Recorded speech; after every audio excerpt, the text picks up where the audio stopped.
This is the best sci film you have never heard of. I'm not even kidding or exaggerating on this. This has become a cult movie, and it has grown a following since it was released over a decade ago. The revolutionary idea that the film introduces, although not new, takes the concept of time is money to a whole new level, and I mean it literally. Time has become the new fiat currency. If you haven't figured it out yet, the film that we're gonna discuss in this video is In Time, which was released on 2011 and starred no others than Justin Timberlake, Amanda Seyfried, and Cillian Murphy, just right after he starred in Christopher Nolan movie Inception and before reaching worldwide critical acclaim with his role in Peaky Blinders and Oppenheimer. Although the film was a commercial success, the critics were not very kind, and for good reasons.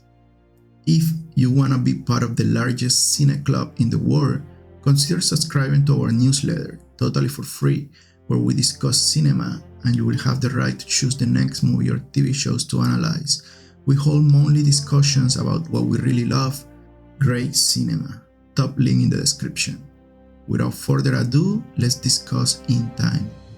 The movie starts with the premise that a breakthrough in genetic engineering allows people to stop aging at 25. But the only problem is that once they reach this age, they only have one more year to live, unless they can get more time. Time has become the only currency in this dystopian future society. As expected, society has been divided in different time zones. The two most opposites are Dayton and New Greenwich. Dayton, an industrial and poor time zone where most people live day to day, struggling to survive, and where death is not only a threat but a reality. This is the home of Will Salas. On the other hand, New Greenwich, the most expensive and exclusive time zone, people here are effectively immortal and they can live forever. This is the home of the other hero, Sylvia Wise. As you might have expected, these two characters are gonna somehow meet, fall in love, and form a modern-day Bonnie and Clyde couple. I mean, this movie does not do a good job trying to keep the suspense of what is going to come, and smart viewers like everyone watching this video can pretty much guess how the plot is gonna develop. Going back to Dayton, Will has a brief conversation with his mom Rachel, which is weird because Olivia Wilde, who plays Will's mom, is 3 years younger than him in real life. But apparently she's turning 50 and this new reality allows to have a hot mom who has never aged. It's Will's mom's birthday and he gives her quite a fancy bottle of wine. They both go to work, but not before she gives him 30 minutes to have a decent breakfast. This decision will be regretted later. Girl, come on. This is Justin Timberlake we're talking about. He probably doesn't eat breakfast. He looks like he's some kind of intermittent fasting of some sort. Anyway, we get to appreciate the daily life of Will, which is basically working a shitty dead-end factory job, having drinks, playing poker, and being a good Samaritan. Not only giving away some time, but helping others not to get During a night out, he met a very drunk and rich man, Henry, who has over 100 years on his clock at a local Dayton bar, buying drinks for everyone. This does not go unnoticed, and very quickly a tiny Fortis appears together with his minion gang ready to take all of Henry's time. Will struggles to save the guy who ends up telling him the truth about the clock. He managed to save him by taking refuge in an old warehouse. Hamilton reveals that the people of New Greenwich hoard their time while constantly increasing prices to keep the poor dying, but in reality there is more than enough time for everyone. Something very interesting Forty and his gang discusses is how money changes people, acknowledging that Will is no longer the person they meet today, but he's gonna become a new one. Basically, it's not who he is, but who he was, and more importantly, who he'll become. It reminds me about the argument that people often say that money changes people. What do you guys think about that? Moreover, Henry Hamilton also mentioned that apparently although the body can live forever, the mind gets tired, and it reaches a point where the only thing that it wants is to die. Immortality is therefore not natural but just forced. He asked Will what would he do if he had all his time. Will answered he wouldn't waste it. Hamilton decides to give Will all of his time without his consent. He's basically tired of living and he just wants to die. He decides to time out, but not before telling him to not waste his time. Will failed to save Hamilton, and suddenly he went from having 24 hours on his clock to have over 115 years. He's overwhelmed with his newfound wealth. Will is warned by his best friend, Leonard Hofstadter. Just kidding. Borrell told him that all that time can't get him killed. He acknowledges that and tells him that he's going to take his mom out of that hole of Dayton and take her to New Greenwich. Before he departs, he gives him 10 years as a gift for his 10 years friendship. This frustrated experimental physicist goes to a bar where he drinks himself to death. He's probably depressed due to his life as a researcher where his income potential is very limited. Just kidding. Will go to pick up her mom. While waiting at the bus stop, he realizes that something is wrong and his mom is in mortal danger and she might be running out of time as she does not arrive when the bus arrives. Will starts running toward her mom, but it's too late. His mother times out and dies in his arms, less than a second before he could transfer all his time to her and save her life. This is perhaps one of the most interesting scenes in the whole movie. There is nothing like the death of someone you really love to justify a change in your persona and whole life. By losing his mother, Will decides to take revenge on the whole system by breaking it from inside. He set off for New Greenwich to fulfill his mission.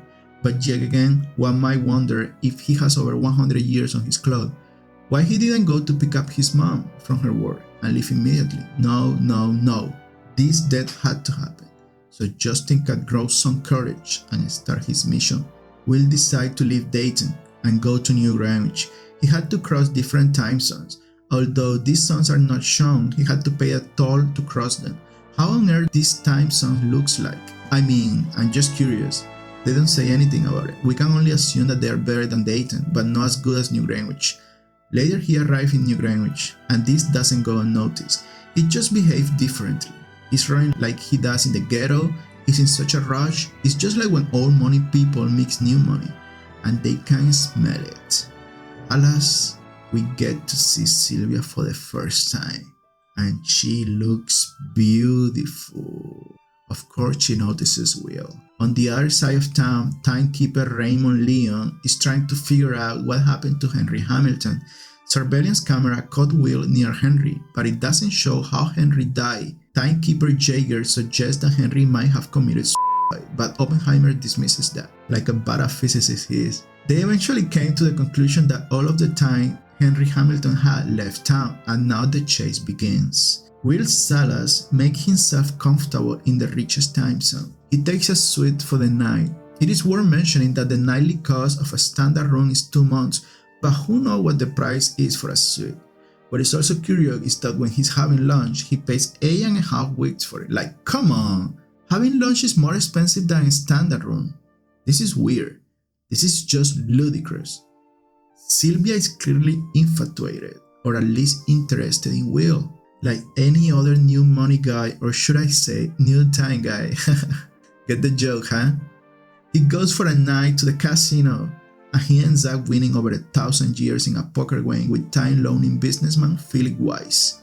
Philip realizes that Will confronts him. He tries to take him during a poker game, but ends up losing to him. Will almost times out himself in the process.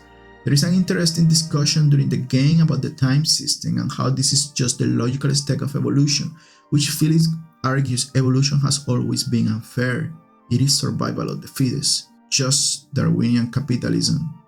Sylvia turns out to be Philip's daughter and invites Will to a party. Oppenheimer finds out that Will is in New Greenwich, pointing out that he doesn't have bodyguard, he's conscious of the surveillance, and he runs, which another timekeeper finds weird because he argues that if he has all the time, he doesn't need to run. Oppenheimer says that this is a hard habit to break, which makes you wonder it doesn't really matter how much wealth you are able to get, your past self will always remain with you, at least traces of it. Later, Will attends Philip's party, where he meets Sylvia's family and they get closer, even bonding about how the clock is good for no one, having their first intimate moment while swimming naked together. Later, timekeeper Raymond Leon arrives at the party to detain Will and confiscate every time he has except for 2 hours. They discuss several interesting topics, especially moving from time zones. Although both acknowledges that it is not illegal, timekeeper Raymond points out that it's just rare, which is quite interesting.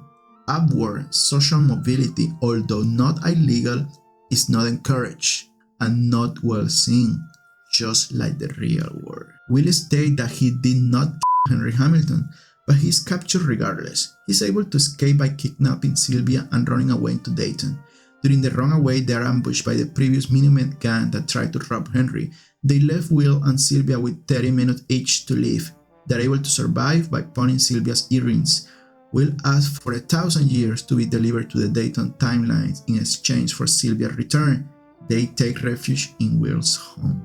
Will and Sylvia grow closer by spending time together, sharing anecdotes about their parents' childhood and the time they turned 25. Will teaches Sylvia how to earn time by fighting. Sylvia's father refused to pay the ransom, but will release Sylvia anyhow. When Sylvia is phoning his father, timekeeper Raymond Leon appears pointing his gun at Will. Without him realizing it, Sylvia shoots the timekeeper instinctively and they both run away, but not before Will gives some time to the timekeeper. Will explain to Sylvia that timekeepers are normal people, living day to day like them, and that he might die in the ghetto, which is quite remarkably similar to our society, where police are just working class people put by the elites to protect their interests. They are both wanted now, and there is a bounty in their capture. Sylvia fully embraces Will's side. They do what it takes to keep themselves alive and free while planning how to crash the system. They steal from others, run away from the timekeeper. Will and Sylvia rob her father's times bank and give time capsules to the needy. They realize they cannot significantly change anything as prices are raised faster to compensate for the extra time. Fortis' gang ambushes them to collect the reward for the capture, but Will fights him to death and his gang. They decide to rob 1,000,000 years from Sylvia's father. They bribe their way to New Greenwich and into Sylvia's father's vault by infiltrating his bodyguards. They manage to steal a 1,000,000 year capsule, Sylvia's father's first million. Sylvia's father is clearly worried about the impact of releasing 1,000,000 years into the population, fearing that it could cripple the system, which is exactly what Will and Sylvia are aiming for. However, he argues that even though they do that, nothing will change in the end, because it's human nature to strive for immortality. Everyone wanna live forever. But he points out that for few to be immortal, many must die. Exactly the same words that Henry Hamilton told Will before he timed himself out. Will almost loses it and shoots Philip to his head. Sylvia doesn't seem to mind Will, his father. While leaving New Greenwich, timekeeper Raymond catches sight of them and a car pursuit ensues. They're able to distribute the 1,000,000 years capsule to the timeline in Dayton, and at the same time, they are caught by timekeeper Raymond. He confirmed that he's also from Dayton and managed to escape a long time ago. This trio probably runs faster than any athlete in the Olympic game. However, Raymond forgot to get his daily salary and time out shortly. Will and Sylvia are not in a better place. They are literally 1 minute to time out themselves. With the timekeeper nearby, Will realizes there is time to be taken and he rushes to the timekeeper car while Sylvia runs behind him. This scene is remarkably similar to the scene where Will's mother died. Sylvia is able to reach Will in time and they both have another day to live. They argue they can do a lot in a day. Sylvia cannot die. I mean, that would be the end of the movie and potential sequels overall. Television reports show factory in Dayton shutting down as everyone has enough time to abandon their jobs. Having seen the consequences of his obsession with the pair, Leon colleague Jaeger ordered the timekeepers to return home. He probably realized that fighting them is futile, and most likely is due to the sympathy he feels toward their action. Will and Sylvia progress to larger banks, still trying to crash the system. I want to give a big shout out to actress Amanda Seyfried. She should compete in the next Olympic as a runner. This girl literally spent the whole movie running in high heels. I'm not exaggerating when I say that if she can run like that wearing high heels, I believe she can beat Usain Bolt Olympic records. Lastly, let's talk about how this movie has become a cult movie. The concept of In Time is undeniably fascinating. It takes the age-old idea that time is money and literalizes it in a way that's both clever and thought-provoking. The film creates a world where the disparity between the rich and poor is visualized through physical appearances. The rich look young forever while the poor are constantly on the verge of death. The movie does an admirable job of establishing its rule early on. We quickly understand how time works as a currency, how it's transferred, how it's earned, how it's spent. The art clock visual is simple yet effective, immediately conveying a character's wealth or lack of thereof at a glance. The division of society into time zones is a smart way to represent class segregation. The contrast between the gritty industrial Dayton and the sleek, luxurious New Greenwich effectively illustrate the vast inequality in this world. However, world building isn't without its issues. The film never fully explains how this system came to be or why it's maintained. Why did society agree to this drastic change? Who controls the overall time supply? These unanswered questions can leave viewers feeling that the world, while intriguing, lacks depth. Moreover, the film doesn't fully explore the implication of its premise that people stop aging at 25. For instance, what happened to children in this world? How does education work when people stop aging at 25? Banally speaking, this means just your grandma is hot. This means your son looks like your brother. It's a complete, absolute unwriting of all the social cues that arise from the aging process. You could go to bed with a hot 95 years old or a 200 years old and not know it. In Time doesn't really explore the issue of what this all means, the breaking down of traditional human social organization. These unexplored areas represent missed opportunities to fully flesh out the concept. In Time wears its social commentary on its sleeve. The film is a not-so-subtle allegory for wealth inequality and class struggle. The idea that the rich can live forever while the poor dies young is a powerful metaphor for how economic disparity affects life expectancy in our real world.